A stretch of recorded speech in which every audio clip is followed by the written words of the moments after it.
All right, this is another exciting, boring video, which is question number 28 from section 2.8 of John Stewart's early calculus transcendals. This question is a bit of a pain because you have a fraction. So in this case, you're basically going to have to simplify, find like denominators, all that kind of fun stuff. So the general strategy is you put an x plus h everywhere where you see a v, and you put in an x everywhere where you see a v. Then you want to get rid of that h on the bottom, so you have to factor an h out of the top, you cancel off, and then you substitute h equals 0 into the expression. All right, so here we go. First question is, what is v of v plus h? Well, this is the v plus h in the v expression. How did I get that? I literally put v plus h in everywhere where there's a v. So I basically just threw it directly into the original function, and you just get v plus h over v plus h plus 2. And now, unfortunately, because you're subtracting them, you have to find a common denominator, right?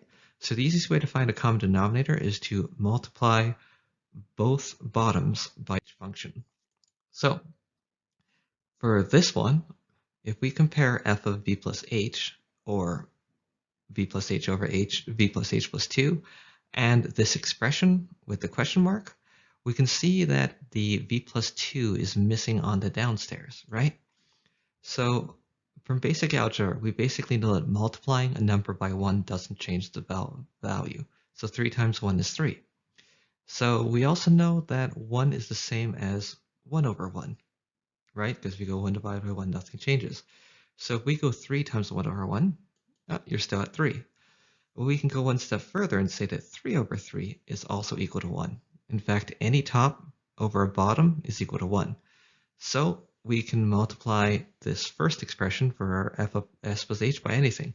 We can multiply it by 5 over 5 and put a 5 on the top and a 5 on the bottom, or 3 over 3, or a million over a million, or x over x, or x plus 1 over x plus 1, or even something ridiculously complicated like x squared plus 7 plus sine x, and it would still be the same as multiplying by 1, because the top and bottom are the same. So in this case, the v plus 2 term is missing from the bottom, and we'd like to add it. So in order to add it, we can just multiply our f times v plus h expression by v plus 2 over v plus 2, since it's the same as multiplying by 1, and won't change the value of the expression. So when we do that, we basically get a v plus h times v plus 2 over the ugly expression. And now putting this limit into the expression, we now have half of our expression filled in.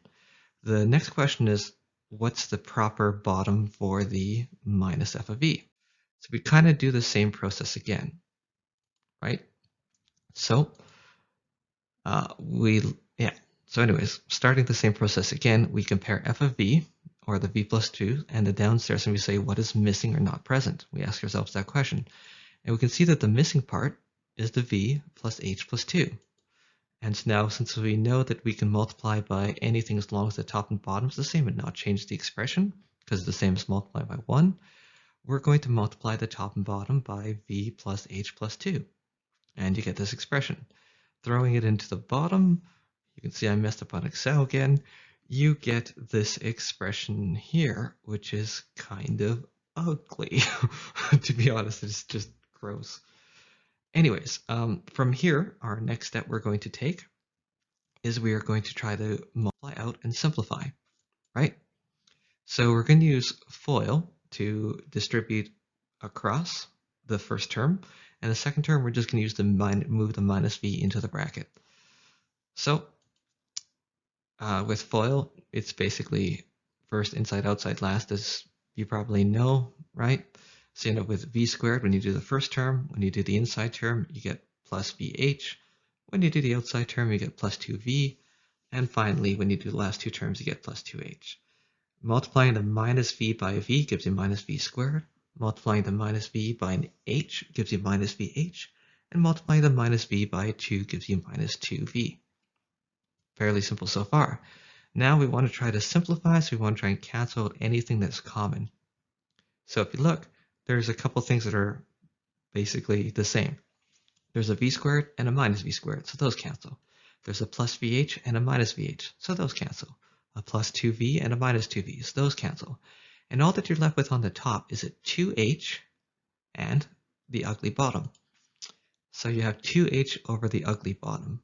Now in this case, we can just cross the h's off because one is on the top, one is on the bottom. And now we do apply our limit. So we're going to, everywhere where we see an h, we're going to substitute in h equals 0.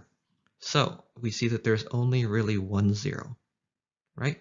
And that's in the first term on the bottom. So we end up with a v plus 2 and a v plus 2, which is the same as v plus 2 squared. So you have 2 over v plus 2 squared is your final answer. And that's pretty much it. All right, thanks for watching this video. If you need any more help or you need another problem explained, feel free to upload an image of the problem you need help with to the comments section via like an image sharing website or something, and I'll try to get around to it.